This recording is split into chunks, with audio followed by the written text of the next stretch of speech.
Hi viewers, welcome to Akshaya Vlogs and Crafts. Now let's see chapter 5.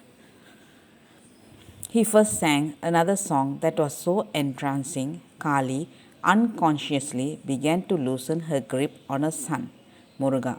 When Arunagirinatha sensed that this was happening, he sang a different song that summoned Muruga's Vahana, his peacock, to appear and dance before Muruga and Kali. The peacock promptly appeared and danced in such an enticing way, Kali momentarily forgot to hold on tightly to Muruga. At this crucial moment, Murugan leapt out of her arms, mounted his peacock, and entered the physical world through one of the pillars of a mandapam in the Arunachaleshwara temple, breaking it in the process. A temple has since been built around this broken column to commemorate this great event. The manifestation of Lord Muruga was so dazzling, the light he emanated caused Pravuddha Devaraya the king to lose his eyesight. This traditional story is so full of improbable events, it would be tempting to dismiss the whole episode as quaint myth. However, the central event of the story, the manifestation of Lord Muruga in public in response to Arunagirinatha's pleas, finds some corroboration in two verses from Tiruppugal. In the midst of the assembly of your devotees who deserved your compassion, you came once in Tiruvannamalai, O victor, on the peacock. You came to my help in Tiruvannamalai in a way that people of the world can perceive and praise your great compassion. There is no mention of a competition in any of the verses, nor are the activities of Sammandan and Kali alluded to, but there seems to be enough textual evidence in the Tiruppugal to suggest that, prompted by Arunagirinatha, Muruga appeared mounted on a peacock before a large assembly of people, including the king, who had gathered there with the express purpose of determining whether or not Arunagirinatha could make his chosen deity appear. So much for the traditional story. I mention it because the pujari who performed the puja for Maragadha Amma said he lived in the temple that had been built over the broken pillar in the presence of the Arunachaleshwara temple. When one allies that with the fact that he declared himself to be Dandabani, one of the many names of Muruga, it is clear that Muruga himself appeared before her in the temple and conducted the puja for her. After having darshan late in the evening, the party waited until the next day before proceeding to Ramana Ashramam to have Ramana Maharishi's darshan. This is the account that her biographer wrote of the events that followed. After darshan at the temple, they all went to see Ramana Maharishi. It was a Monday and a Pradosha day at that. There was a large number of people for his darshan. When Amma entered the ashramam, she felt a great joy, and although this was her first visit, she had a feeling of being familiar with all her surroundings from a long time. She forgot herself and was oblivious of her companions.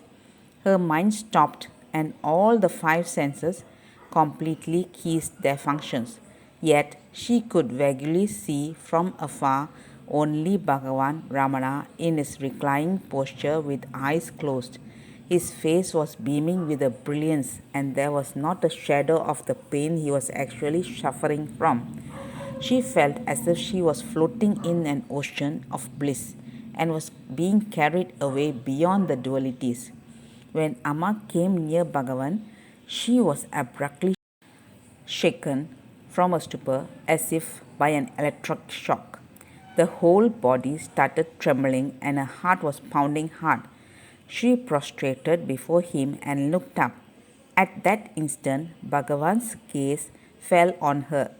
His eyes were shining brilliantly and was showering compassion all around. From them, a streak of light like that of lightning flashed out. He gave her an initiation through the eyes of the Shaktashari mantra. This pierced her soul. Once and for all, the darkness of ignorance in her heart was completely removed. The great truth before the Mahavya flashed in her, and she realized the secret of who am I. This gave her an ecstatic experience of merging her individual soul with that of the Supreme Soul, and in this unique state, she felt the whole universe within her only.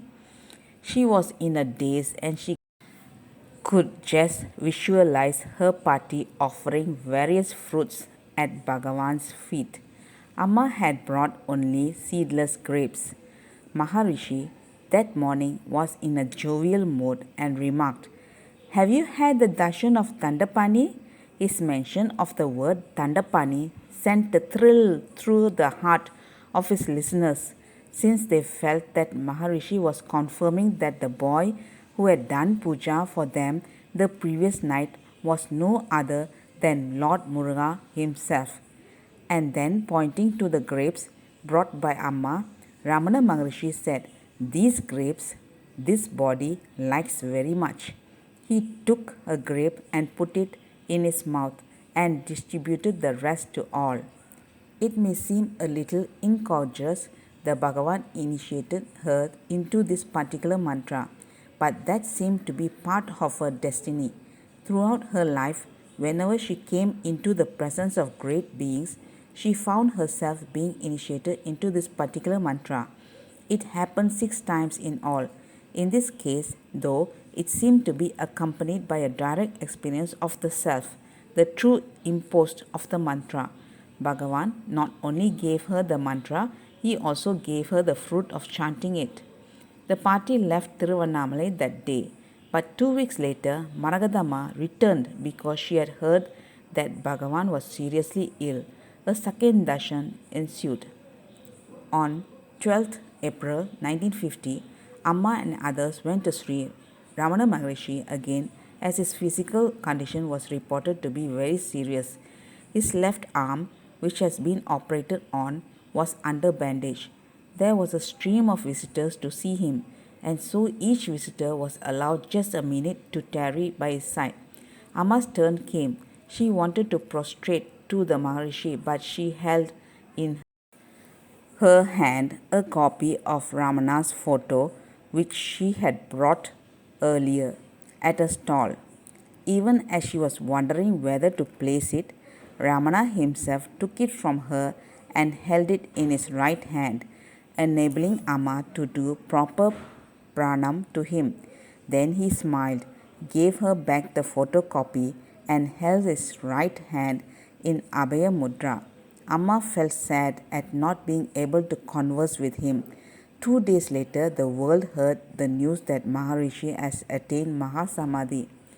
The blissful state in which Amma remained for quite some time was brought out by her in a short drama which she wrote on the 19th June after returning to Madras.